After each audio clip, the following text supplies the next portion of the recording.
विविध शैव तीर्थों के महात्मा का निरूपण, तीर्थों के अधिकारी तथा तीर्थ महात्मा का उपसंहार। सूत जी ने कहा, जब पेश्वर के समीप ही पंचनद नाम का एक दूसरा श्रेष्ठ तीर्थ है जो पवित्र तथा सभी पापों का नाश करने वाला है, वहां 3 रात्रि पर्यंत उपवास कर महेश्वर की पूजा करने से मनुष्य सभी पापों से मुक्त हो जाता है तथा विशुद्ध आत्मा वाला होकर रुद्रलोक में प्रतिष्ठित होता है। अमित तेजस्वी शंकर का एक दूसरा श्रेष्ठ तीर्थ है जो महाभैरव नाम से कहा गया है। वो महापातकों का नाश करने वाला है। वितस्ता नामक श्रेष्ठ नदी तीर्थों में परम तीर्थ है। वो सभी पापों को हरने वाली पवित्र और साक्षात पार्वती रूप ही है। अमित तेजस्वी शंभु का पंचतप नाम का एक तीर्थ है जहां देवों के आदिदेव विष्णु ने चक्र प्राप्ति के लिए शंकर की पूजा की थी। वहां पंचनद तीर्थ में किया गया पिंडदान आदि कर्म परलोक में अनंत फल प्रदान करने वाला होता है। वहां संकल्प पूर्वक नियम से निवास करते हुए यथा समय प्राण त्याग करने वाला ब्रह्मलोक में महिमा प्राप्त करता है। कायावरोहण नामक महादेव का एक शुभ स्थान तीर्थ है। वहां मुनियों ने माहेश्वर धर्मों का प्रवर्तन किया था। वहां किया गया श्राद्ध, दान, तप, होम तथा उपवास अक्षय फल प्रदान करने वाला होता है। वहां जो प्राण परित्याग करता है वो रुद्रलोक में जाता है। एक दूसरा श्रेष्ठ तीर्थ है जो कन्या तीर्थ इस नाम से विख्यात है। वहां जाकर प्राणों का परित्याग करने से शाश्वत लोकों की प्राप्ति होती है। जमदग्नि के पुत्र अक्लिष्टिकर्मा परशुराम का भी एक शुभ तीर्थ है। उस तीर्थ श्रेष्ठ में स्नान करने से 1000 गोदान का फल प्राप्त होता है। महाकाल इस नाम से विख्यात तीर्थ तीनों लोकों में प्रसिद्ध है। वहां जाकर प्राणों का परित्याग करने से गाणपत्य पद प्राप्त होता है।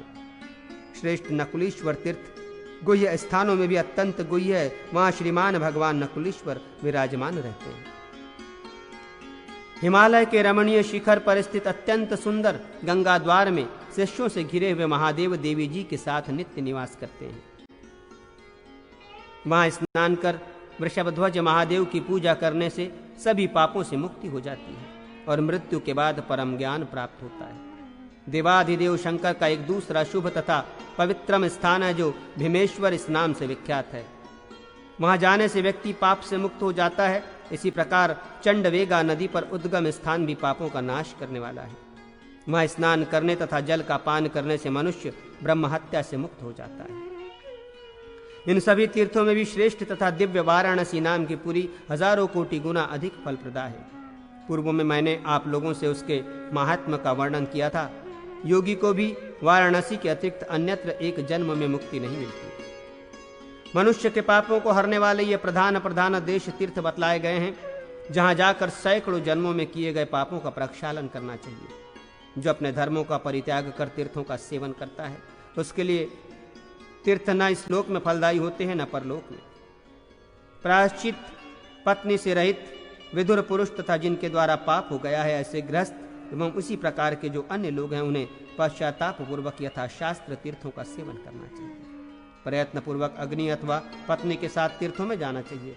ऐसा करने से मनुष्य समस्त पापों से मुक्त होकर यथोक्त गति उत्तम गति प्राप्त करता है अथवा 3 ऋणों से मुक्त होने के बाद पुत्रों के लिए जीविका संबंधी वृत्ति की व्यवस्था कर और अपनी पत्नी को उन्हें सौंपकर तीर्थ का सेवन करना चाहिए।